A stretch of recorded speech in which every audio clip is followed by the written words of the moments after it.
ironic how they called the Churchill group.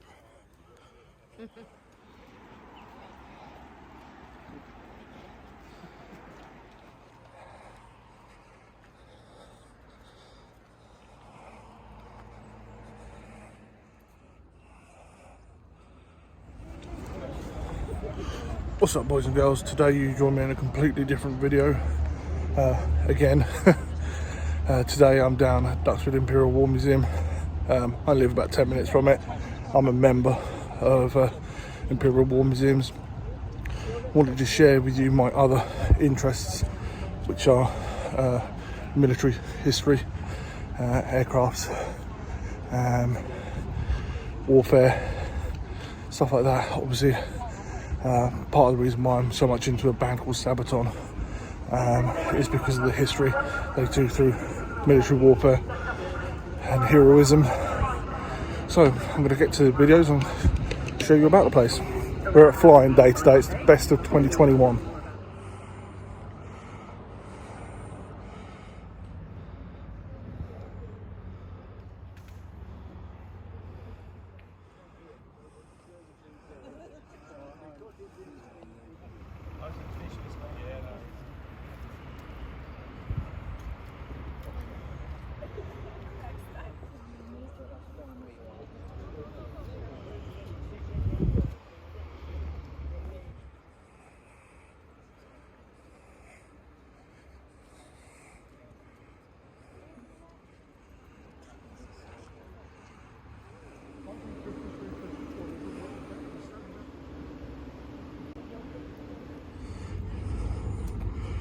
Here's my baby.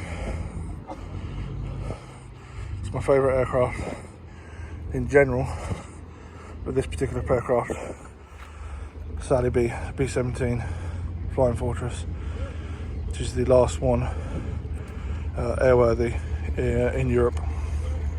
This side of her is in her own home colours, and the other side is a tribute to the Memphis Belle, which I'll show you in a second. And here you see the Memphis Belle mural on the side of her here.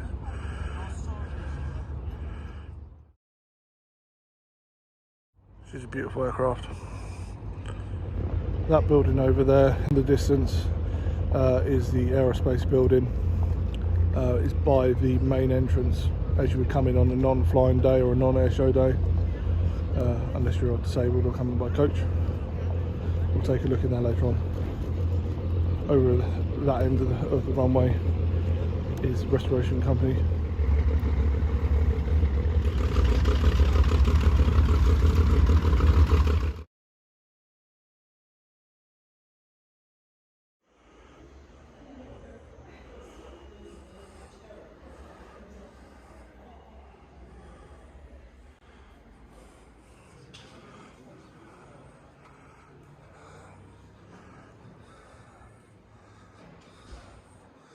So we're now in the aerospace building. You know, if you think like, if that did hit a mine or whatever, look how little damage is actually done in the cabin, because it's, and also you can just about make out the bulletproof glass shots just there. It's quite clear that this vehicle was seen action. There's a bit of damage to it, but yet would have completely protected the occupants. As you can see, this building is very, very full. Up here we have a Sea Harrier. I'm sure if you're British, you know about this aircraft.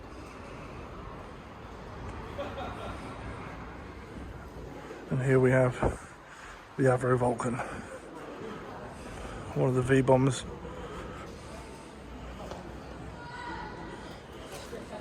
Tornado. Yeah, you can look in the bomb bay of the Avro Vulcan.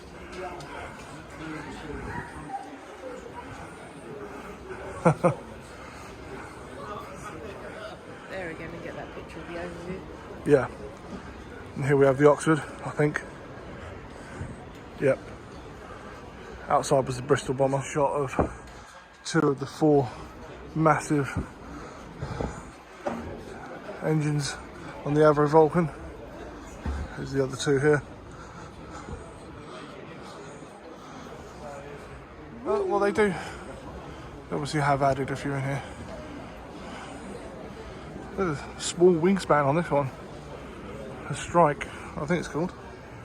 Here is the old Concorde. This will give you a real idea of the wingspan and the size of the Concorde. Here's the view from the walkway.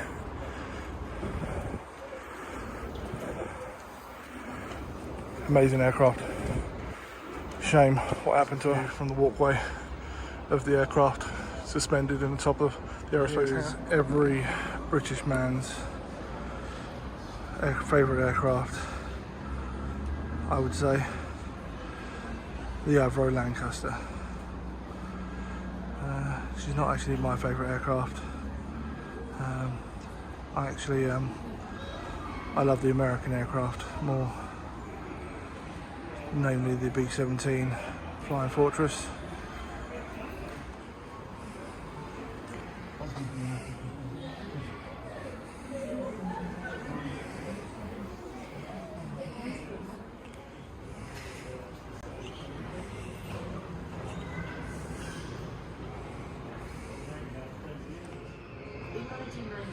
British aviators.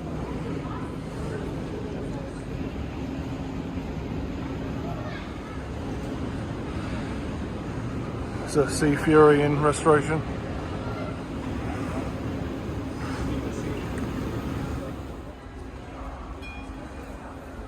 There's one for you, Michael.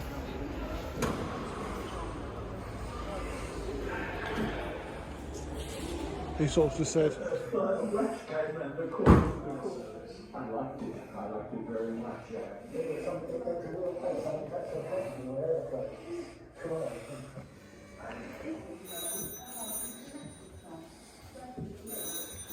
oh wow, the phone's ringing.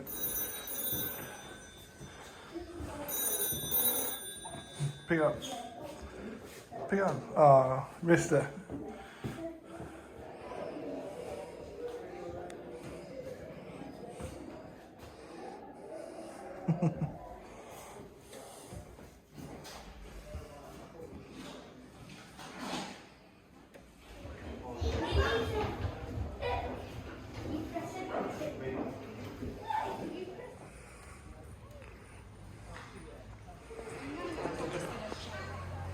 Got zeros.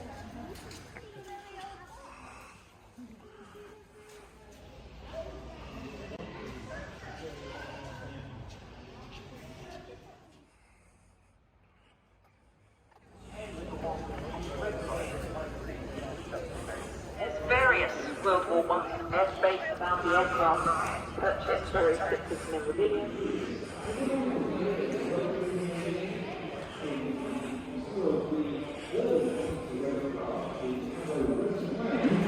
And the aircraft undertakes a successful air test and be able to give its first public flying display in 3 years. So we'll wait and see what happens with the extra engine as well. Free entry to all the Imperial War Museum's charging sites. So that's Duxford, Churchill War Rooms, HMS Belfast. You get priority booking. So Hercules or maybe a Cuba helicopter. Oh, definitely. My granddad definitely influenced my mechanical interest. Yeah. Yeah, it's a Shackleton. That's what my granddad was on. Go flying on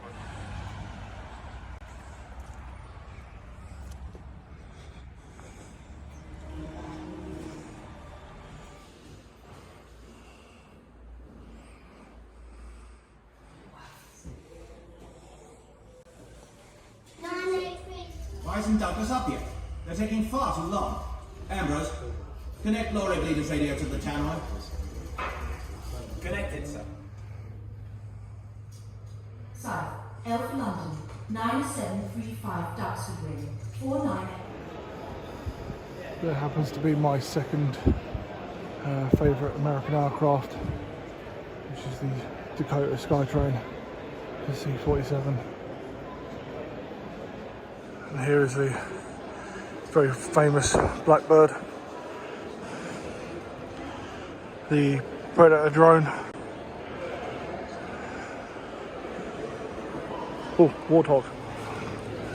Get away. And this Stratoforce obviously takes up most of the hangar from each side.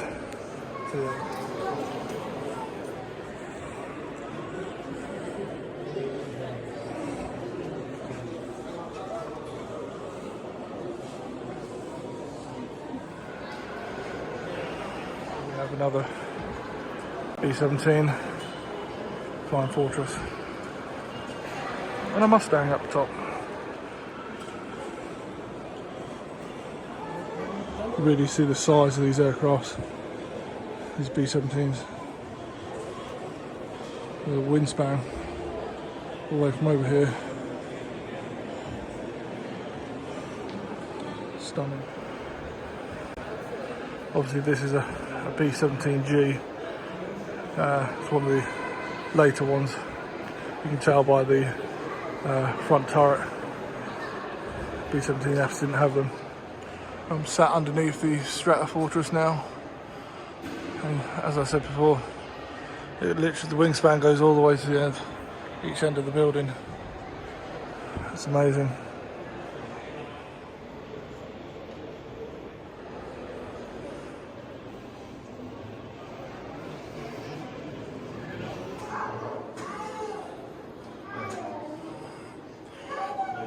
And over the other side is L to Z. Got some parachuters back to land. We've got Sergeant James Bruce, Sergeant Gary Nicholson, Sergeant Bobby Mallory, Sergeant Doug McCall, Sergeant Ben Sammett, and Sergeant Brooke Stebbings. Congratulations team, another fantastic display. The British artillery fire and guiding the advantage all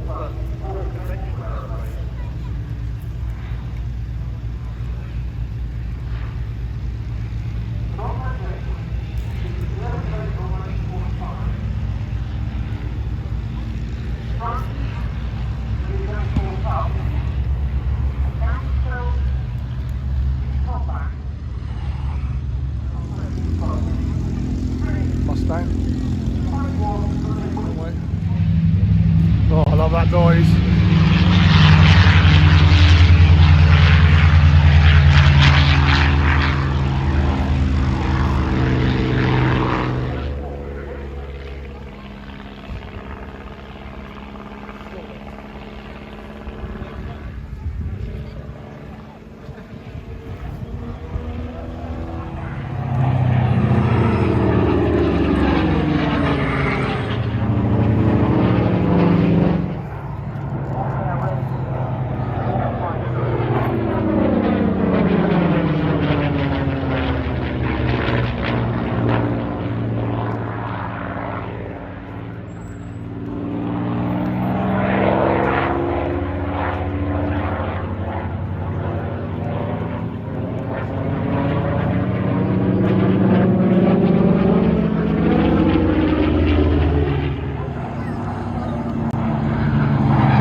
love that Mustang.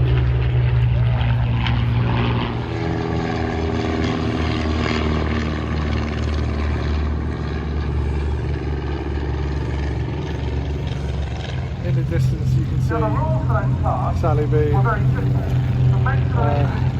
Sadly apparently she's not going to fly today, Well, I've just been taken off the flying list. It's a real shame.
Beautiful.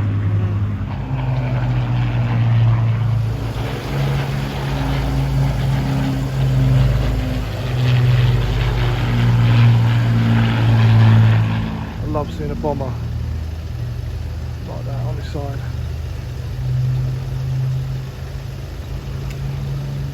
Come on, left there. Come straight towards me. Yes.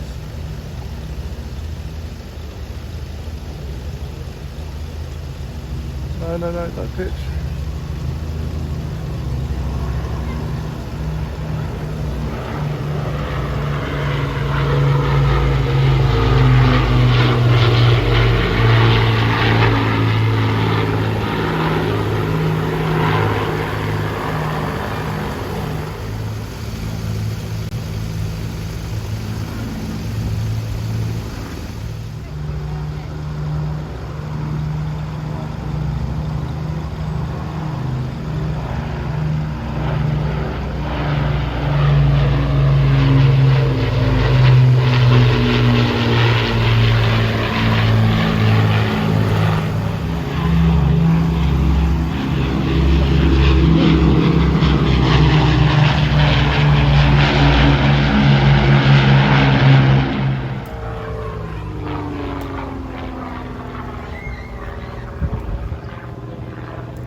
So all of these aircraft that are shown on these glass panels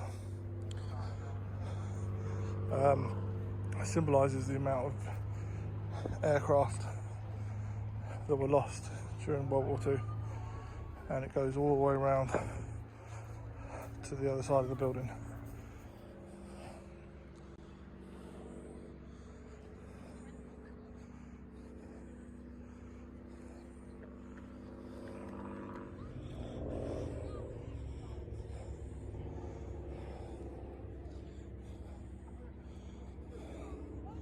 And then all the way to the end. Over here. Just gives you an idea of how many aircraft and how many, obviously, servicemen were lost in those aircraft. Heartbreaking, really. But it's a nice tribute to all of the men and women that flew in those aircraft. Obviously mainly men at those times, but yeah, I'm going to wander over to the Land Warfare Museum now. V1 over there, missile, one of Hitler's creations. Most of the flying aircraft have now done their display think there's a few smaller aircraft that still fly around, which, with all due respect, I have very little interest in. To finish the day, though, the Eurofighter Typhoon is meant to be flying over, so we're still hanging about for that. But like I said, I'm just going to wander over to the Land Warfare Museum now.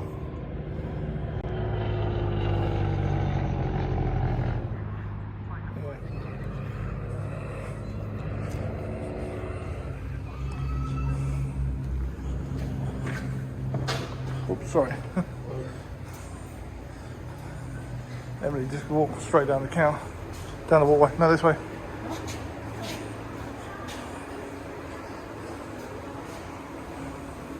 So we've got on both sides.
It's gonna hurt.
What's up, boys and girls? I've now just got back home from Imperial War Museum, Duxford.